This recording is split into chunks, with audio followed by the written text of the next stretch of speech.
Can you see my screen now, Sandeep? Yes. It's in presentation mode, am I right? Yes, correct. Good evening, everybody.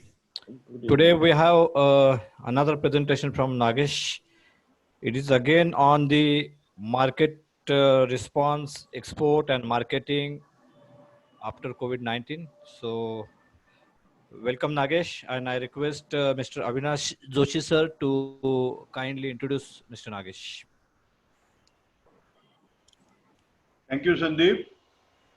Very good evening to all of you. I'm Avinash Joshi, and we have with us today a very intelligent and very studious member whom I personally know, Mr. Nagesh Dumma. He is MTech in Manufacturing Management, and he is a Master Black Belt in Six Sigma.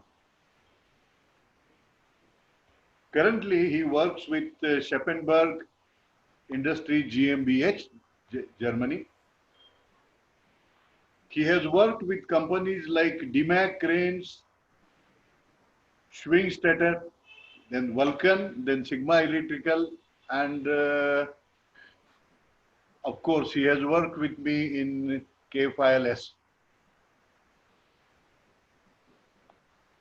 He has proficiency on global sourcing and supplier development for castings, forgings, and machine parts. And he is occupied with that activity at present. In all, he has 22 years of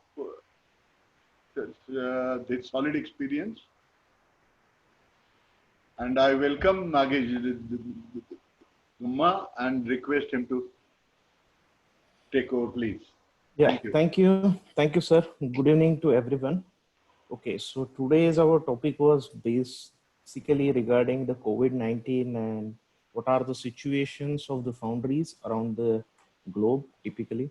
So today's content, we will see COVID-19, what are the economic growth projections after that.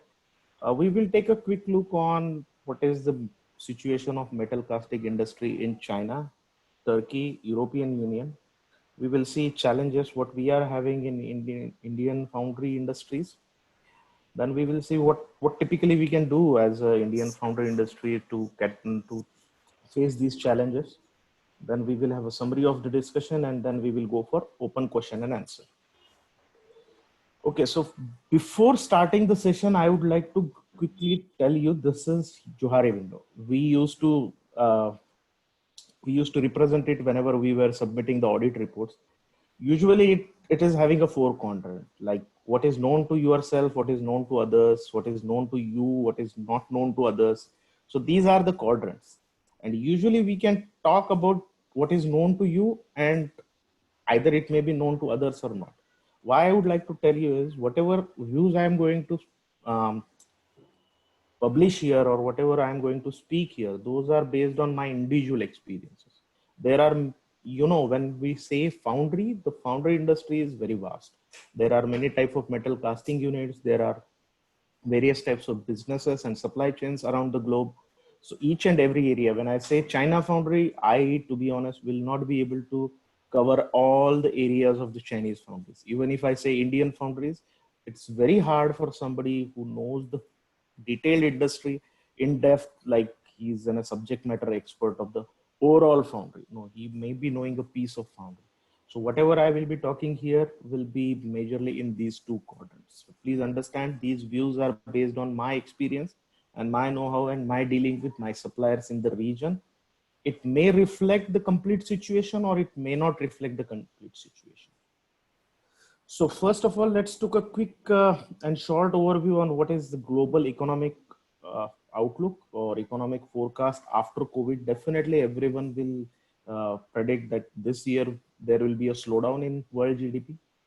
There will be a reduction of approximate 3%. This is given by IMF. These are not my figures.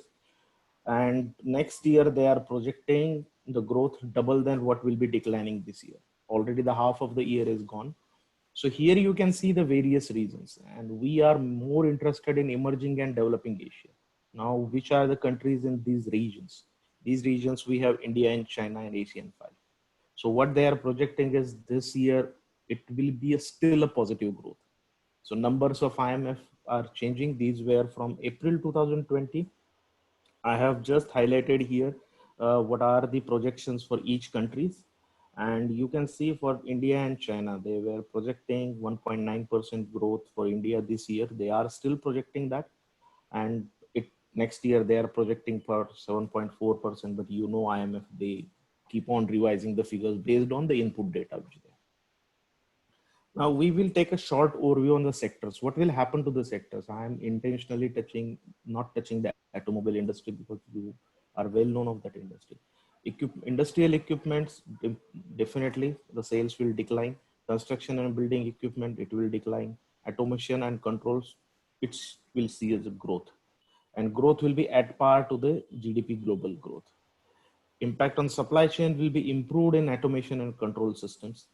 The supply bottlenecks means when you are getting the parts or when you are not getting the parts. Those types of bottlenecks, it will be very hard in industrial equipment and construction segment, but in automation and control segment, it will be medium. What will be the pricing outlook? The demand or the price, as the demand declines, the prices in industrial equipment will also decline. So this will be the better area or better timeline to invest. Construction and building industry, yes, definitely it will see a price decline.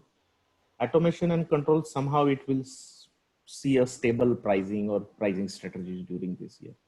This was a quick overview about the generic economic situation. Now we will turn to the metal casting industries in China.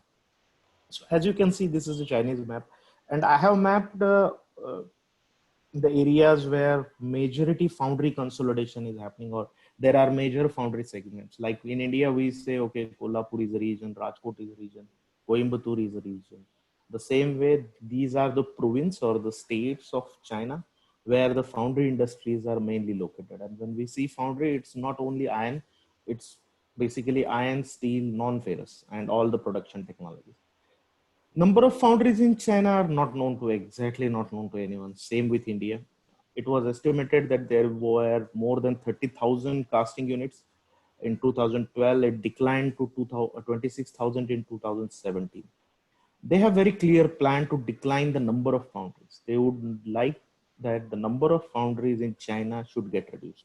It is many times stated in their strategy papers. It is many times stated by Chinese Foundry Association on global platforms that we would like to reduce number of foundries in our country. Parallelly, what they are saying, and which is right, is the output from their per foundry per year is approximately 1400 metric ton. I remember in 2012, it was some around 1000 metric ton. So this number they would like to grow. Many foundries in China still have outdated production capacities. Now, when you call an outdated production capacities, they call it as which are not fitting to the environmental laws or which are not fitting or not becoming competitive in a way that they are able to cater the castings to the market, domestic as well as export market. Like most probably these are hand molding units with a cupola and very limited testing and inspection facilities. So these types of production capacities, what they call, these are outdated production capacities. And these numbers were quite huge. These numbers were in terms of 10,000 plus foundries were having entire capacity like this. Now it's slowly improving because somehow these foundries are shut down.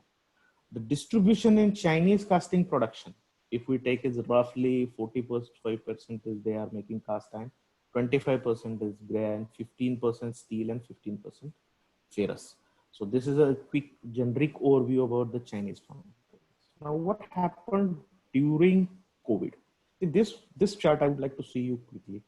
These colors are showing when the province or when the state opened the production for all the factories in that region. So you can see these pink color is roughly February 10th of 2020. So by February 2020, most of the foundries were operating, except the pandemic center Hubei, which is Wuhan. So in January 2020, believe me, it was a completely normal. To be honest, I was in Wuhan for 2 days in Jan 2020. I was in Wuhan and Shanghai. February 20, the first half was most of the time holidays because of the Chinese New Year and the factories were closed. some companies which were far away from the pandemic center, like which were in Dalian or all, those people did not have any effect of COVID on them. They were, believe me, they were celebrating their new year like a normal case. Even the death, even the coronavirus impacted persons, those are very less in far away regions of this Wuhan, from Wuhan. If you go towards the north, say 2000 kilometers, effects are very nil. Worker migration, definitely it was there. It was predicted and it was there. Worker migration happened, but it is a normal case because of the Chinese New Year holidays and New Year celebrations. The worker usually migrate. What happened during this COVID is this migration was a little bit longer. Say it was extended by some weeks, not more than that. The most affected province, which where Wuhan is located, it started the operations from first and second week of March. Now you are wise enough to guess when the industrial production was started, at what capacities it was started. So I can say conclude by March, complete China was working more or less. During pandemic also, the supply chain was not heavily disturbed. Now, what we will see is what are the effects of this COVID-19 on China, and what are the reduced global demands. Definitely, it will have impact on them. The domestic demands are somehow declining now because the industries, specifically the construction industry and defense industry, is going down right now. There also, automobile industry is definitely down. What the backup they have? They were having a good supply chain backup compared to ours because of vendor managed inventories. Chinese companies have better vendor managed inventory solutions as compared to Indian foundries. Then they had backed up with the shorter demand, or when the world started to feel the pressure of COVID, the demands were definitely on a lower level. So it was backed up anyhow for them. Now, if we talk about the strategy, I was clearly saying that they have clear strategy of reducing number of foundries. They are aiming high-end casting, which are still imported. Believe me, China is still importing most of the castings in hydraulics, most of the castings which are construction equipment, high-end quality or high-end complex casting, those are still imported in China. They have clear plans for increasing the industry 4 or automation. The automation is on a fairly higherly level, but IT platform will be increased, and IT platform most of the time will be their own developed IT platform for the foundries. What will be new challenges? New challenges will be the price war. The price war not with the other countries, the price war within the industry. Like, okay, a foundry in say Dalian will be competing foundry in Shangyang. Like that type of war challenge, price war will start. And they will face definitely the global trade war issues, but believe me, it will not be faced in terms of supply. It will be just a tactic to reduce the price. So this was a short overview of Chinese foundries. Now coming back to Turkey. See, Turkey is a nation which is considered as a European Foundry Association's part. Although it's not a European Union part, but the Foundry Association is merged. Main industrial hubs or main hubs where the foundries and where the major casters are located are Istanbul, Bursa, these are nearby. Izmir, definitely. Konya is like a foundry hub, and I call them as a twins of Rajkot, because Konyan people and Rajkot people, they are just like brothers. They have the same strategy, they have the same business mindset. Wonderful people. Ankara, these are the areas where the foundry is located. Yeah, total operating foundries are in range of approximate 1000. The published number was some around 900 numbers. The difference between these foundries and our foundries is they have very huge percentage of big foundries. When I say big foundries, the foundries which are producing more than 3000 metric ton or which are having more than one production methodology, like no bake and investment casting, no bake and sand casting, like that type of technology. So the percentage is very high of big foundries. Those numbers are 160 or odd. So I would say 150 to 200 out of these 1000 are the metal casting units which are big. Surprisingly, the production of ductile iron is very high in Turkey as compared to cast iron. Roughly, it is 30% of the total production. Heavy automation, forward integration is much more. Like they are not only making castings, they are making assemblies, they are making machining, welding. Those types of automation level is on a higher side. Now, when I talk about the export, their export margin is huge, or their export contribution is huge. If I say in 2018, they had made a total turnover or total business dealing with the production of the castings was somewhere around 4.5 billion euros. But out of that, the export was 3 billion euros. And the export happens majorly towards European Union again. High level of foreign investment that is happening in Turkey. There are Nemak, Maxon, Federal Mughal. These people are investing very heavily. Even the foundries in Europe are having extended arms.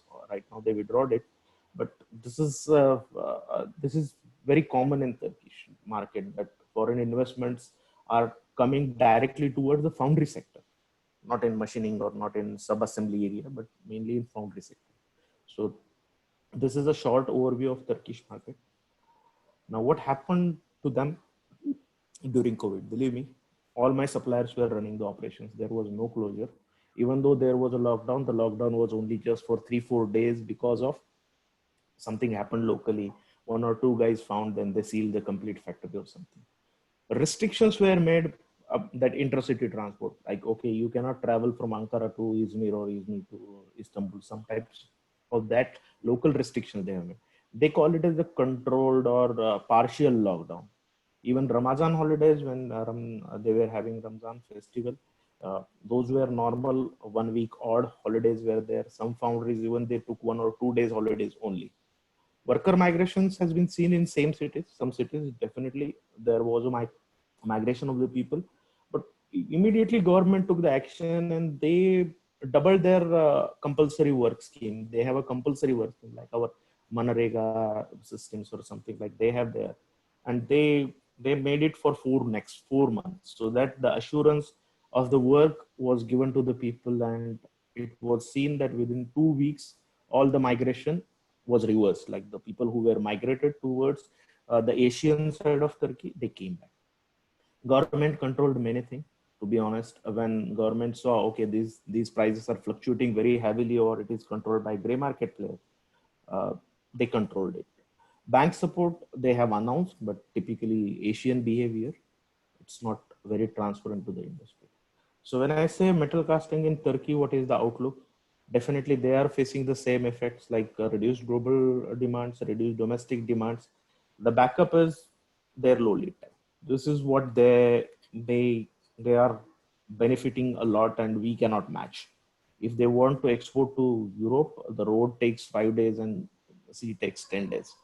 Second benefit, what I see in their foundry industry is a sector distribution. There are very less foundries who are completely automobile dominant.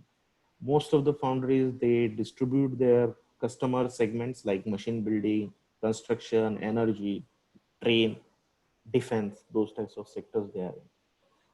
Okay, now what are the strategies? The strategies are very clear now for 2020 and 21. I think the World Foundryman Organization president is from a Turkish guy. So the foundries will not be a foundries anymore. So they are not saying that, okay, we will be a completely a die casting unit. No, they are now calling themselves as a system unit or component unit, whereas in a die casting is one of the operation. So investment in energy and non-ferrous is very high. They are making, you might have heard that, okay, Lira crisis was there. Even though during that time, the 44% was jump in investment in metal casting industry. So you can believe what type of investments they are making in automation, what type of investments they are making in plant and energy efficient solutions for foundries. This is what I'm talking is specifically for foundries. New challenges, yes, the financial condition in European Union is somehow stable, but again, it will be customer specific for them. What are the invested capacities in iron and auto lines? Those will be having a pressure on them, because now, as you have seen, the automotive industry in Europe specifically is moving away from iron somehow. China cost, definitely it's a challenge for them to meet the China cost. Now coming to the European Union. See, European Union, when we talk, okay, there are major casting players. Typically, Germany is producing the most one. UK is second, France and Italy. These are in terms of millions of tonnage produced. So they have a foundry organization with 22 members. All the member countries are there. Even though the members have their own foundry organizations, But this umbrella or this organization represents the complete foundry in European Union. So they are third or biggest producer because this number keep on changing. First number China, second US, India, third is the like that. It's the headquarters is located in Germany. Turkey is also part of this, as I have said. Some around 4,800 foundries are member of this, spread across the region.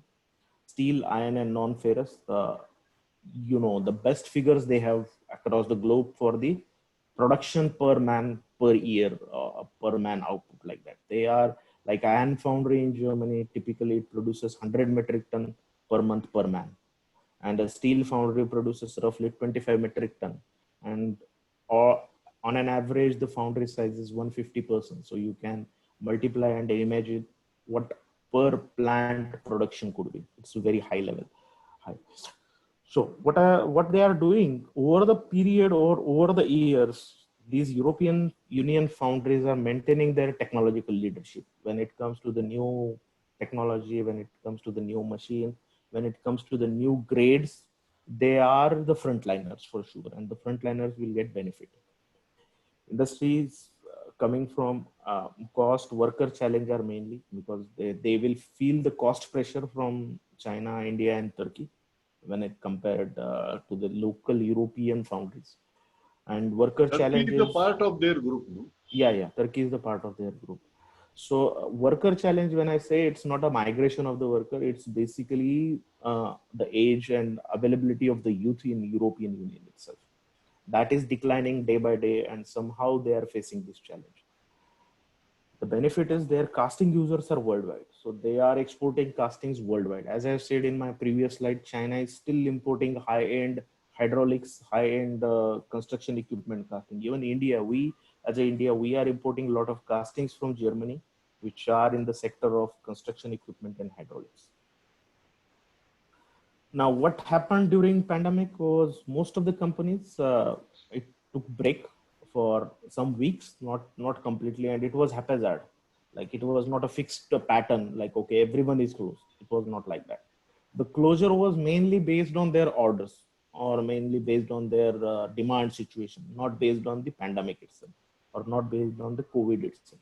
Some regions like Italy, okay, there were some forced closing, like government forced them to close, but after some time the special industries like which are dealing to the medical, which are dealing to the construction, because construction industry was also excluded and treated as special industries during this pandemic period, but now it's completely open again. Companies are operating either 3 days or 4 days a week because of the order demand mainly. Many teams and working force or many engineers, buyers, even that is happening in all sectors across the globe, across the Europe and US also, that they are working short time. Means legally they are allowed to work only for 2 days, although they will be paid for the whole day, whole month, but legally they are allowed to work only 2 days, and rest pay will be taken care by the government. That type of short working is there. If someone is interested, I will explain him what this short working is. Support from government, it was, to be honest, it was fantastic. The amount was credited in the company's accounts directly because I run a company in Germany. So I have seen the benefits because being a private limited company, you can see the differences. Okay, in India, what you got, in Europe, what you got. Now, when we see the demands, the effects are same. The reduced global demands have an adverse impact because of not only the casting supplies, but the machine supplies. The domestic demands are somehow are declining right now, and those are declining at a faster pace. Till 2020 end, the growth rates are not on a very positive side, to be honest. Many OEMs, they have stopped to give the forecast. They are not giving the forecast anymore. Backup is definitely the strong financial support. The technological leadership is there, and the consumer market is a local market. Means whatever casting demands are there, they are the user of the casting, so that somehow gives a benefit to the foundry if they cut down the costs. Strategy, industry 4, definitely they will push very hardly in in metal casting industries, and they will be coming up with the turnaround researches.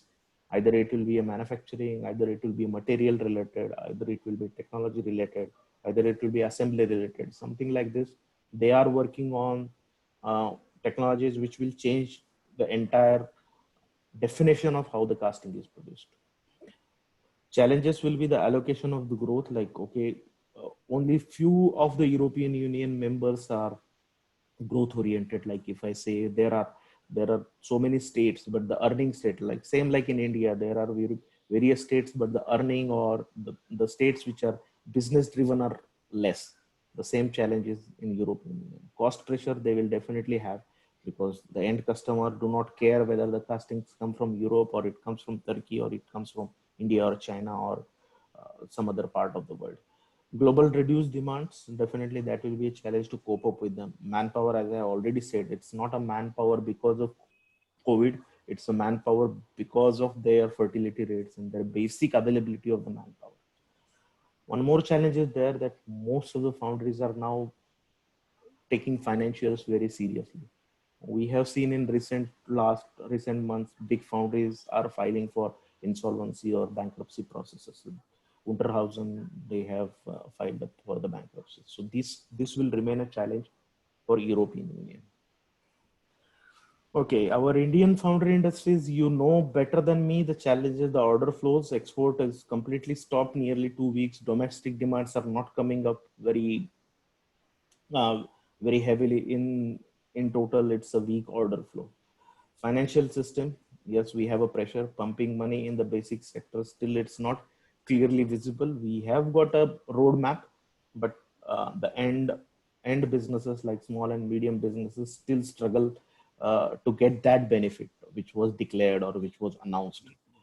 Right now, it is happening that the small and medium businesses struggling from both the sides. Like it is struggling from the consumer side, wherein the payments are not coming. The payments they have to make are forced up, so somehow they are crushed in between. Raw material availability, yes, some foundries in some foundry region they saw the raw material shortage. Now the price variation between us within the industry for raw material will be a big challenge. Manpower, definitely we know all this issue, what is happening with the migrant people. Even we have seen so many paper cutouts where the foundries are claiming that they have the orders, but they are not able to fulfill it because of the manpower. So we know this problem, and let's not discuss this much more, because to be honest, now let's see what we can do here. Anyone means everyone will be more interested to see what we can do in this pandemic. Let's play a little bit game here. Okay, you might have seen that when we were in our childhood, we have seen this picture in many shops. It was like I have sold in cash and I have sold on credit. Even though right now you have to sell in credit, but this picture was there. So what I would like to do you is, let's take two imaginary teams, team A and team B for a sake. Uh, Consider their foundry is the same size. The manufacturing method is same. If you say ARPA 450, consider other one is also ARPA 450.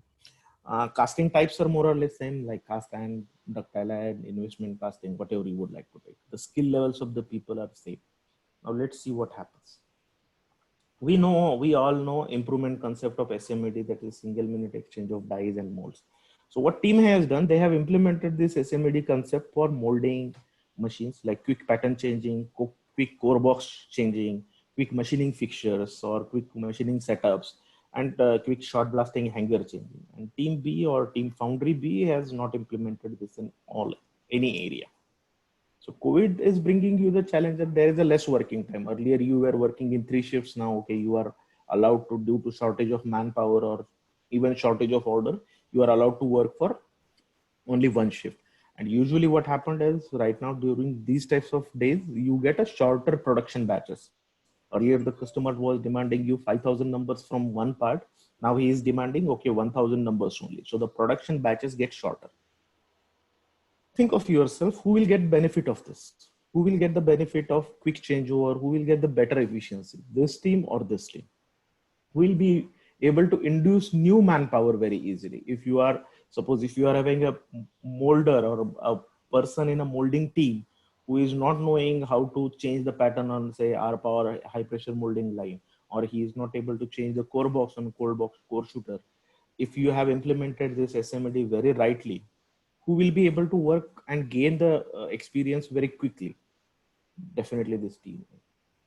Second improvement concept, we all know this, to be honest. SOPs, it has to be a standard operating process. What team A has done, it has implemented in local or national language. It's a very clear SOP written in nice Marathi or Hindi and displayed on the shop floor with some pictures in that, and size is clearly readable, means you can read it. Team B, it's made it in nice English, but it's in a folder and made it for the audit purpose. Now you say, okay, we are having a challenge of rotation of the manpower. Like, okay, we were having a certain experienced manpower from X region. Now that has been migrated. So I have to replace them with a new manpower who is not equally skilled. So when you have a clear SOPs, when you have clear pictures, who will get benefit? Which foundry will be able to put people on board very easily? Definitely team A.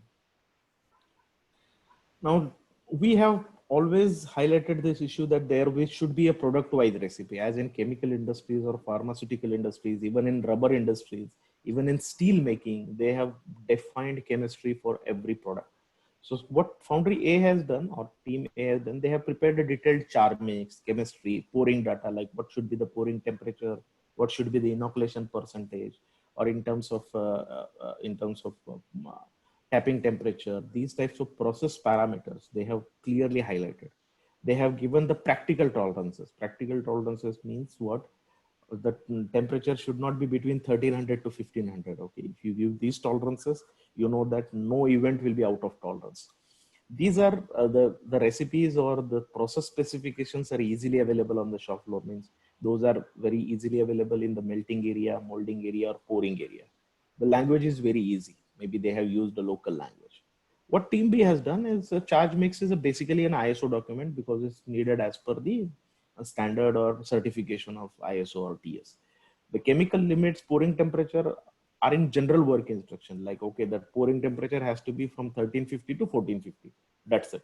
No product specification, nothing there. Limits are such, as the same I have said, that limits are such that it will never fail. That, okay, the charge addition for pig iron can be from 25% to 75%. Means it will never fail. The product grouping is missing. Like, okay, they are casting some product group, but relating these process specific send to the product group is missing. Now COVID is bringing you the challenges of effectiveness. Who will be doing better? Definitely the team A will do better. Casting flow, what team A has done, he has gone the casting stepwise. Means the casting is done shot blasted. After shot blasting, there is a visual inspection. Then it goes for the next processes. When it is a steel casting, okay, the casting is firstly checked for MPI, then it goes for a heat treatment. After a heat treatment, again it is checked for cracks from ultrasonic or something like this. So the process is clearly defined, and they are not doing any value addition on the rejected parts. Whereas Team Bay is processing it batch wise, and the inspection is done at the final stage. So who will perform better? Because right now the challenges are the lead times are less. The more quicker response you are giving, the more order flow is maintained better. Resources are limited. Like you have limited people, you are not having so many people to move material from this batch to that batch. So who will do better, Team A or Team B? Stock inventory, Team A, what they are doing is they are clearing up their daily rejections. They are clearly sorting out the rejection. This is okay, this is salvageable, this is rejected. And whatever rejection is happening is going to the accounts or to the management for accountability purpose. What Team B is doing, somehow they are keeping some portion as a hold for someone's decision. The backside move forward, forward, like, okay, heat treatment, send it for heat treatment, check it, okay, not happened, again send it for a heat treatment. Accounting do not get rejection data at all, or not tapping the rejection data at all. Right now you say, okay, we have a challenge of a financial pressure. During that financial pressure, which team will do better? Definitely this Team A will do better. Earning per part, this is more for the owners or the top management of the company, where the financials are known to you very clearly. you know profit or earning of the part, you know the customer behavior regarding in payments, regarding his orders. So what you do is, even if you are allowed to run one shift, due to manpower, if you are you are not able to run three shifts, so one shift, which allocation you will give, for which customer you will produce, definitely you will produce to the customer who is giving you better cash flows or better profitability. In team B, there are customers are limited, the part costing is very generic, profitability models are not known, so which team will do better? So what I have done is, to summarize it, Rome was not built in one day.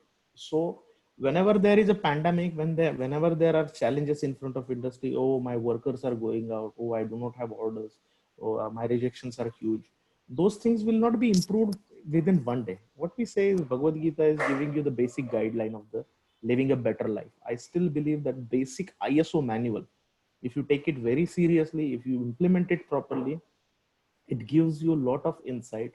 And whatever we have discussed, simple tools, those would have been, if you would have been implemented, or if you have implemented, definitely you are in better position to face this pandemic. Challenges of industry 4 and all these we can see afterwards, but someone should basically see, okay, can I do the basic improvement in my company? Okay, to cover up or to summarize, I would like to keep boundaries, to keep the focus on the cash flow, because it's not a margin, it's not a proper profitability right now, it's a cash flow. Plan capacities better, like you have to plan the capacities for which part you are well, which part you are performing well, which is the part which you can sell well. Avoid long lead contracts, like okay, if you are getting order right now and your lead time contracts are for 2 months, 3 months, to be honest, within these 2 3 months many things are going to change. Keep eye on your customer, talk with the customer. Right now what we know in industry, there are a lot of newses are coming, like okay, a construction major in India, he is now going to lay off 400 500 people, so their demands have decreased by 80%. So if you are dependent on them or their tier one supplier, definitely you are going to affect on that. So keep eye on your customers behavior. I would propose to the owners and top management that you should be more with your shop floor team. You have to encourage them specifically, you have to guide them. It's right now a tough time, and you being with the team will definitely help them. Now during this time, sit and find what you miss to improve or invest, whether the atomization would have helped you, whether this improvement would have helped you or not. And right now when it comes to the next challenge level, maybe because we have seen that the economical cycles are ups and downs. This time it is because of COVID, last time it was because of the bank, next time it could be because of something else, we don't know. But be prepared for that. So I think I covered my session, it was quick today. So I am open for question and answers now. Sandeep. Yes, thank you, Nagesh. Thank you. It's a very nice presentation. Most important, the last part, what we have to do. I think it has been just like how to improve profitability. Exactly, So, yeah. because right now when you have these Yeah. pandemics, don't go for something very hi-fi, Yes, yes, that's because very true. even Even you small, cannot small do things it now. and small savings are important. Yeah. Exactly, and those should not be stopped, because what we say usually is, you should not stop improving the processes. You Yes, should not stop improving. just like we can say what we are talking in the last 2 3 sessions. That is the weight control, improving productivity, reducing wastages. Small such kind of things will definitely help. And one more thing, what Exactly. you have shown is that every company must know the financial condition of that Yeah, every part, so for that they sure. can able to focus on particular parts which are more profitable. Perhaps may I say something? Yeah, for sure. It's open forum now. Yes, yes, yes. Okay. So Anybody have questions? Kindly raise your hand. Meantime, I'm just opening the poll as well. Sir, you can talk till question comes. okay. Yeah, uh, taking a clue from what Duma has said, and yes, he has rightly pointed out those things of how to look at this period and improve. As I always used to say and still say, these quality management systems or this ISO or TS or these all these Should are not be the on paper tools only. made available to the management to improve upon. It should not be on paper only. It should be It reality. depends. Now is the time. It's a very serious to look into that and to implement it, not just to get it, as a showpiece or something like that. No, it has to be this thing brought into day-to-day routine. Most important thing which I would like to urge all of the executives or management guys is use this time to implement ERP. Many of the things which have been said by Dhumma can be easily implemented through this ERP, especially weights, especially stocks, especially variable cost monitoring. All these things could be done with, with sincere implementation of ERP. Simple ERPs are there available in the market, which can help you enhance working. Yeah, exactly. And to be honest, please do not. Yeah, somebody raised hand. Ganesh Kulkarni. Sandeep, Yes, I've, Ganesh Kulkarni is there. You raised his hand. Can you unmute him? yeah. Yeah, Ganesh ji. Nagesh sir, it was excellent presentations. Only thing what I want to understand is you told that in China they are planning to reduce the number of foundries. Yes, for sure. What do you think that is it because of America Chinese the war? This No, no, no, no, no. It's or not like because that. of some burden financial pressure on them? And second question is whether India will take the advantage of this one. Is it possible? To be Technological status is so that they are no more affordable to run. exactly. That is, See, to be, he already said it. Yeah, yeah, to be, what he yeah, has told is outdated productions. But Yes, Yeah. outdated if manufacturing setups. yeah, if China is declaring outdated, then our infrastructure, our current Yeah. scenario is most worst. Then in that case, No, no, no, no, no, no, right? no. Let me tell you this. Okay. See, they are clearly willing to reduce the number of the foundries. Yeah. The number of the foundries, why they would like to reduce, as I have said to you in last presentations also, please understand the business model of the Chinese foundries.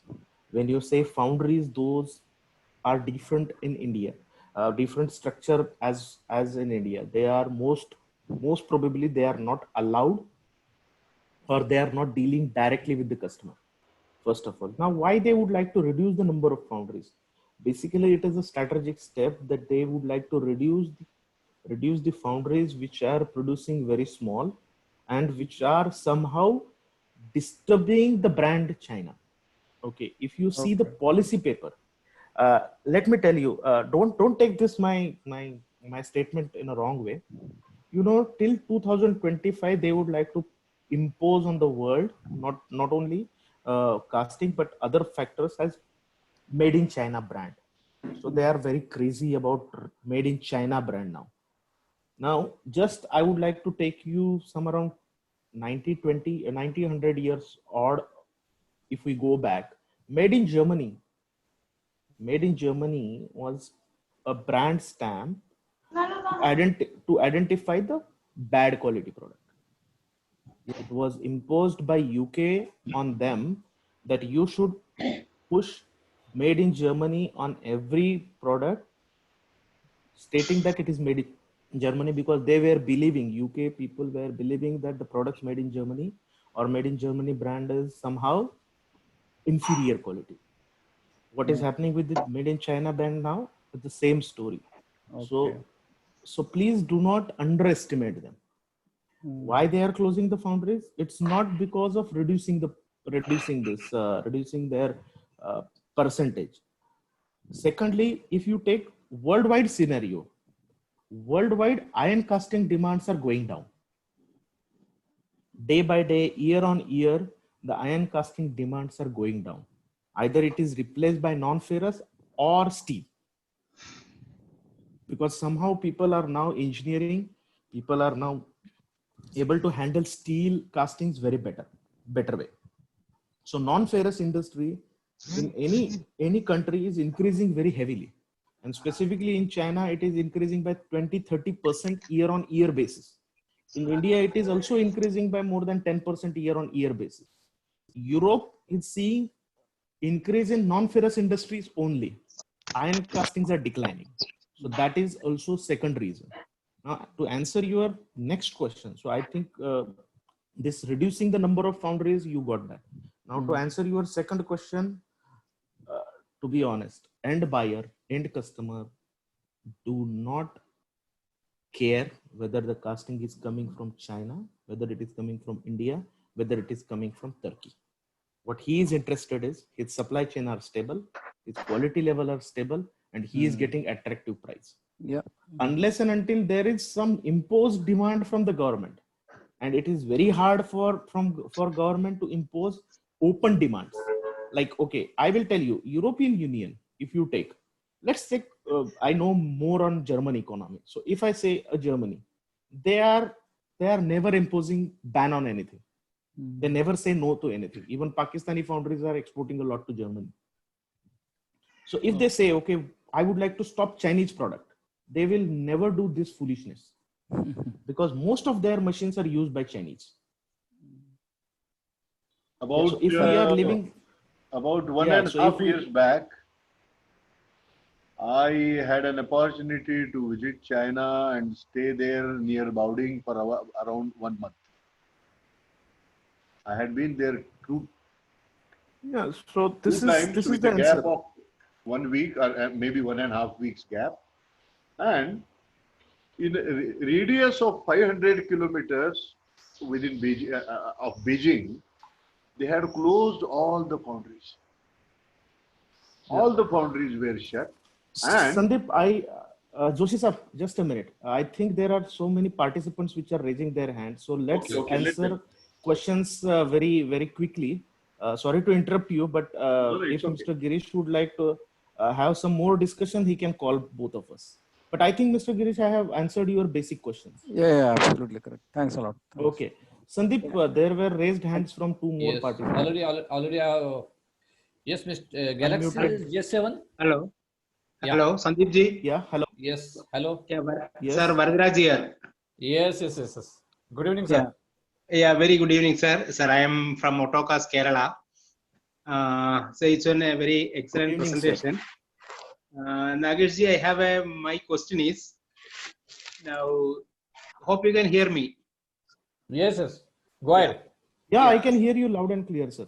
Yeah. Sir, actually, my question is actually, now our Indian foundries now after this COVID, actually, we are having a lot of expectation regarding the trade war actually.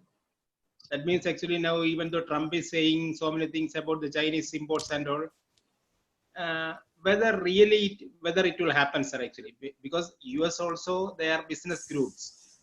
Whether Yeah, they will exactly. actually See, whether listen to that Trump call for boycotting Chinese products as an international yeah, buyer. What is your rating? okay. Yeah, okay. Now coming back to these types of questions. See, what is happening is usually there are two intentions. One is a clear political intention, and second is a real hardcore ground reality of business, what I call it as. Now, even though we are saying boycott China, okay, that is typically happening when it is a political slogan. But when you go in deep, what happens is most of the time you are not able to boycott it very easily. So trade war will definitely happen. And what happens is you see a small impact. Like if you see the complete trade volume, it's so big that no one is clearly able to analyze it. What they are doing is specifically US, I have seen that the duties keep on fluctuating. On one day it will be 2% duty, and next week it will be 300% duty. Like we have faced during last year very huge duty percentage on aluminum extruded products from China. Same they were imposing in between. You might have seen that the trade war they opened with Turkey itself. Like they said, okay, we will ban Turkey, but that ran only for 3-4 weeks. Now what happens is these types of scenarios are there definitely, but these happens at very high national level businesses. Now what we have to think, suppose like we both will be we both think, now you are running a foundry and I am your competitor for a sake, let's compare that. Now there is a complete trade war between US and China, and so there is 100 metric ton customer coming to both of us. Like, okay, you are foundry and I am running a foundry next to you. There is just in between the road, and we are completely competitors and we are business rivals. Okay, now this customer who is visiting both of us, definitely he will find both of us. He will not say, okay, Nagesh is my friend, so I will only order him. No, he will also come to you. He will also audit you. He will also give RFQ to you. Who will win in between us? The one who is better in between us will win this contract. So it's now as we have said that there is a reduced global demand itself. There is a reduced domestic demand. Definitely you will get some portion of that. But now think whether you will get this portion as it is or with some challenges. Now, if you get an opportunity for US market, say I will say you get an opportunity for US market, but the conditions are different there. Conditions are vendor managed inventory, conditions are product liability insurance worldwide. So there are opportunities definitely which will come, but also there will be some additional tasks which will be coming to Indian industries. Now, if I say, okay, the machine building industry, which is in Europe, they say, okay, we don't want any product from China. Definitely they will come to India, and parallelly they will benchmark us, or they will compare us with foundries in Indonesia, foundries in Turkey, foundries in Iran, foundries in Brazil for sure. Even they will compare the foundries in Portugal and all these nations which are somehow less developed than these leaders one. Am I right? So what I propose here is, rather than going in deep what will happen to the world economics, I always prefer to see what will happen to me. Rather than, as I said in my first presentation, rather than caring for who will win Fortune 500 list this year, I care more for the companies which are in my shareholding portfolio. So this way I will work on my foundry. I think I have answered your question. Hello, he's muted. He's muted. Yeah. Okay. Yeah. Redmi. A question? Hello. Hello, Redmi. Redmi. Yeah, it's not put the name, sir. Hello. Yeah. It is Yeah. Redmi. Hello. Yes, please go ahead. Hello. Please go ahead with the question. Hello. Hello. Yeah. Hello? We are able to listen you. Yes, sir. Yes. Sandeep, Please myself go is ahead. Vajana Shetty Yes, yes, yes. from Pune. Yes, sir. You are calling Redmi, so I am not getting who from who. Because Yeah, name because is your coming as name is Redmi. displayed as Redmi. Redmi, no? Okay, thank you, no problem. Okay. I want to know very clear that now everyone is thinking that move towards India is begun now because of Europe and America is against China because of trade war. I want to know, hello. Yeah. I'm Yes. listening to you, sir. I want to know that what is the total volume that China is exporting to Europe and America, and what is the value of that total business China is doing with Europe and America. And also I want to interest to know that which type of sectors China is supplying their parts, casting parts to Europe and America, so that our Indian foundries, especially in Kolhapur foundries, they can focus in those areas which are China is supplying to Europe and America, and here is now big potential to them. At the same time, you are visited to China last month, last 1 month.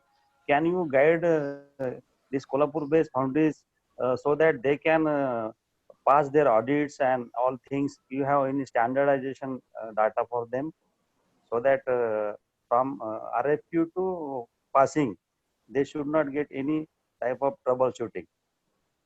This Okay. is most beneficial to Indian foundries, because first we have the first data, and second we have to pass the educations. Okay, now I will answer because I will answer questions one by one. One by The one. first Okay. question, first question regarding the trade volume. Volumes. Yeah. You asked that how many metric tons are being shipped to that from China to US and Europe and China to America. Europe. Definitely, Yes. definitely this data we can get. It's not something which is secret. This data can be got.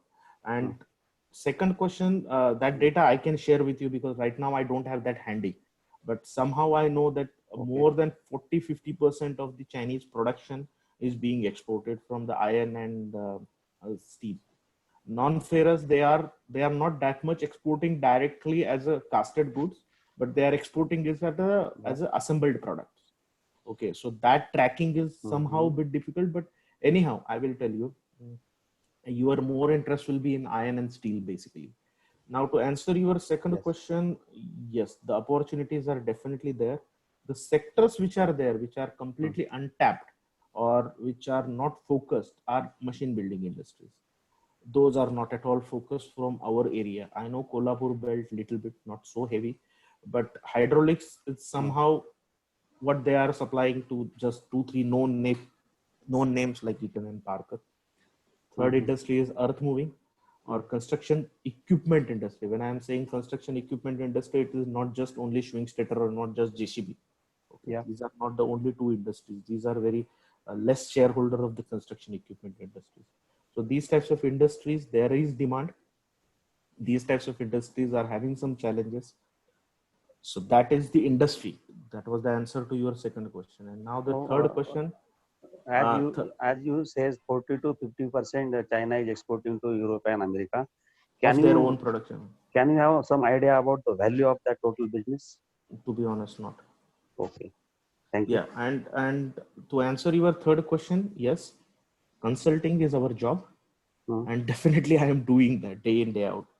So I will be open for these types of ventures. If a foundry would like to really go for it, a very serious note, I will be able to do that because I am working with Turkish foundries. I am working with Brazilian foundries and consulting them for a global business ramp up. I in fact worked with one Indian foundry for last 2 years. I worked for them, and after that I stopped the contract. So to answer your third question, yes, my contact details are given in the presentation at the end. You can write me an email, or we can get in personal contact on that topic. No problem. And So, I want sorry. I want to know also the total sectors in pie chart. Yeah, that you can get definitely. That data is not a big. So that where we have to focus first, we can decide. Yeah, definitely. So I think I answered your questions. Sorry. Yeah. Last question. My last question is that you have said that China is still importing high-end castings like hydraulics and others. Can you elaborate which type of high-end castings these are? Yeah, these are the castings which are like hydraulic housings. I can show you some of the pictures definitely. These hydraulic housings are having not right now. These hydraulic housings are having a weight of 200-300 kgs and inlet passage of 2mm, 3mm as cast holes. So even India is importing a lot of. Pardon? Okay, but they are importing high-end casting because of their having because they are not able to less competency or other things. Less competency, basically. Yes, thank you. Less competency, and what the price these I can say these developed nation offer to them is much more cheaper. And from which nation they are buying this type of casting, sir? Germany, Portugal. Portugal is exporting a lot. I know. Germany India is also not able to produce. India is exporting, but not that much. To be honest, the metal castings as cast export to China is happening in some of the foundries are doing that, but again that is with some value addition work. This is also a challenge to us to meet that level high-end casting, Indian casting. Yeah, for sure. Thank you, sir. Thank you. Thank you. Thank you. Yes. Thank you. Thank you, Nagesh. I don't think any more Nagesh, you well questions. explained my question. Varadaraj, can you please open the sheet of economic growth projection, Asia and developing countries, and we have growth in next year? Can you share which sectors? Yeah, to be honest, okay, let's, as I've said, these are IMF figures, and IMF changes its forecast very rapidly. So if you want, you can, I have given also the source here. This is the answer to the chat box question. Okay. In chat box, we have a question from, Deepak Patil. yeah, from Deepak Patil, and that I am answering right now. So to be honest, now, if you go to the IMF website and you can download this World Economic Outlook, April 2020. Now in some days they will publish May 2020. After that it will be June 2020, and believe me, these figures will not be stable for a long term. It's the nations here are there. The sector-wise distribution is definitely there. Which sectors are going to raise? It's typically the pharmaceuticals, typically the service sectors. Because IMF is not concerned about foundries, to be honest. IMF is concerned on a generic economic platform.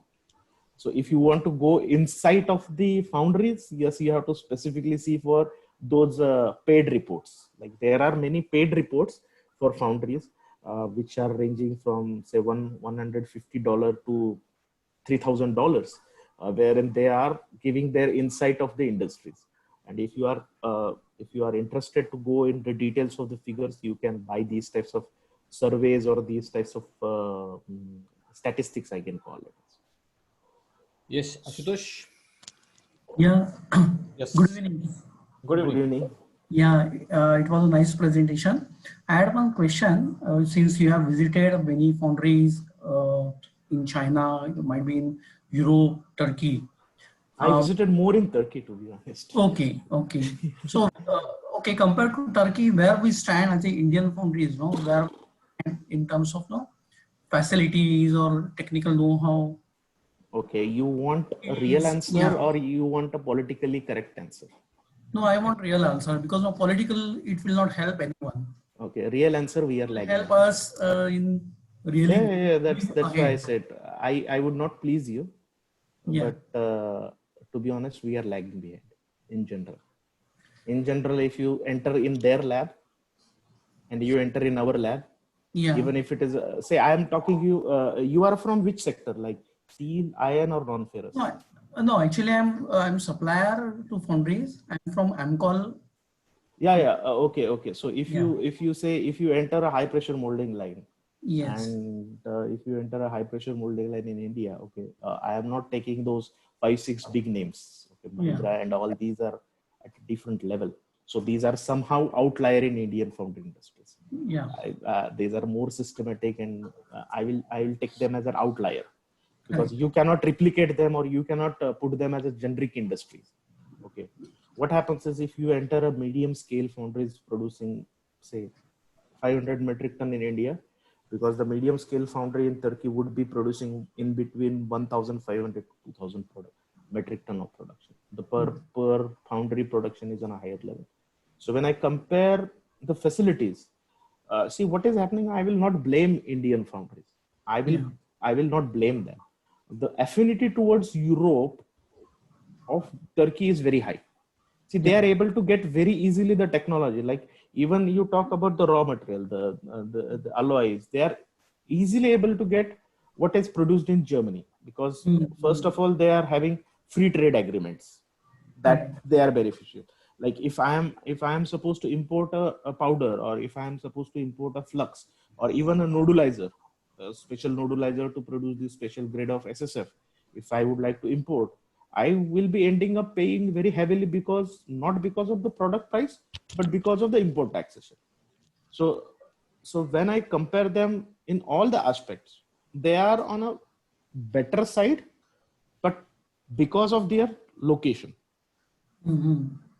Not because they are doing something great. It's not like that. Now, when I compare their shop floor will be highly modernized. Their shop floor will not be like, I have seen people are establishing high pressure molding lines, but when you speak about the auto poor, they are just neglecting it. To be honest, I have even heard the comments like, okay, the cost of auto poor, with that interest, I can employ 10 people. Mm. Those types of calculations are definitely proper. I am not denying those calculations for the foundry owners, but overall infrastructure wise, they are at better. Testing facilities, they are better. The more important thing, what I feel, is diversification, which a foundry makes. See, whenever I have visited big. If you open the list of the big players like Denizler, these are big players. Chemas is big player. So these foundries, the Doctas, these are the very big players. They are producing with all the technologies like. And when you visit them, even some die casting industries I visited, even investment casting industries I visited. So when you talk with them, the diversification is really good. So they are not focusing, okay, 60% I am giving to one customer in typical one industry. No, that type of business scenario I have seen very rare. Mm-hmm. I have seen that, okay, they are diversifying their customer segment and product segment very properly. So that is also one of their, I would say, a positive note advantage. So I think I have answered your question that, Yeah, to be sure. honest, Sir, I think this could be one of the topic for next presentation from your side, sir. Because you can compare to point be by to point. No, be you can to be give honest, the maybe photos it or should. I mean just Yeah, sharing. I can Yes. give the photographs. Yeah. It's not like, okay, to be honest, sharing their information is not also a big problem, because if you see, No, I'm not saying that sharing the information. I'm saying that sharing putting up information, some points by point. No, it could they help. are very open. It's Yeah. as I said, you, the Konya people, if you talk with the Correct. Konyan people, Yeah. and if you talk with Rajkot people, they are same. Yeah. They Correct. are open minded. Even I have seen in Rajkot, people are very eager to help. Like if you Yes. say to them, okay, I would like to see your foundry, they will not restrict you very heavily. Correct. So the language is the issue, but second level management people, they are able to speak. So if you group decides, I will be okay to talk on that subject. Yeah, luckily, because I also had a chance to visit some foundries in Konya. Konya, which, Yeah, okay. Konya, then also in Italy, and then one or two foundries in Germany. So you might be having the same same kind of experience. Yes. And even I visited in China 3 years back on my own. I went over there. Okay. My experience is also in similar line. There are gaps, but then okay, the person like who is a buyer and who is managing both the sides may help. I am not just a buyer. I am a technical consultant also. Oh yeah, okay. So I help major OEMs for their technicalities. So Correct. I am in Turkey most of the time. I am not going as a buyer. Okay. Most of the suppliers, I am going as a quality improvement person or engineering solution provider. Okay, great. Yeah. Sure. Thank you very much. Okay, thank you. Sandeep ji, I you. think there are... Yes, there are no more questions. So, no, there were some raised hand. Okay. no. Yes. Yeah, Redmi raised hand. Very nice presentation. Will you please share it? Sandeep, I think we can share it. In afternoon, I told you that I will be putting some data, but I removed it, to be honest. So we can share it. Okay. So 2 participants raised hand. Yes, Deepak. Yeah, Nageshji, good evening. Good evening.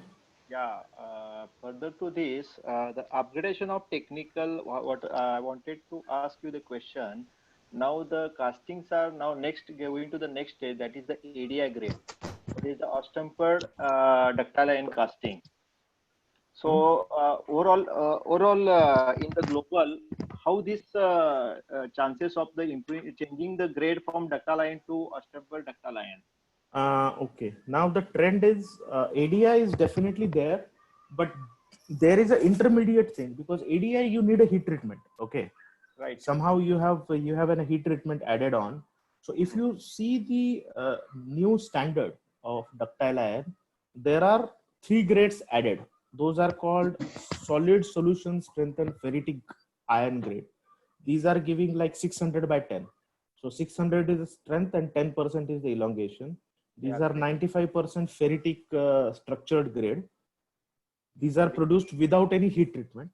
First of all, I would say that there is no heat treatment. You get a better elevated tensile strength and better elongations.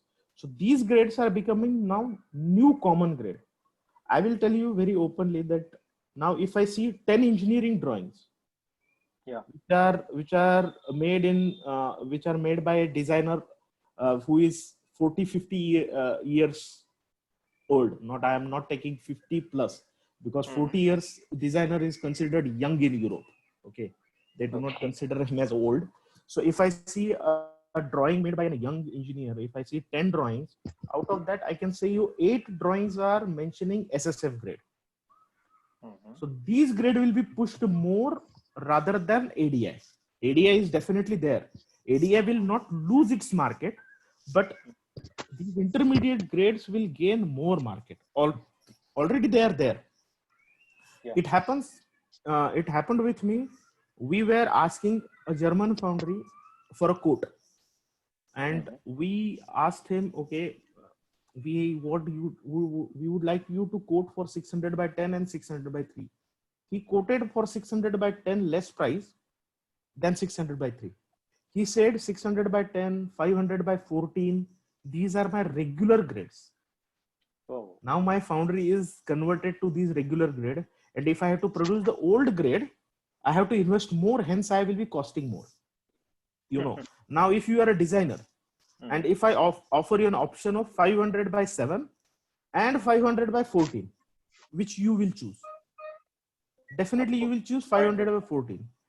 Now coming back to the additional advantage of these grades, being ferritic grades, these are grades are very easy to machine.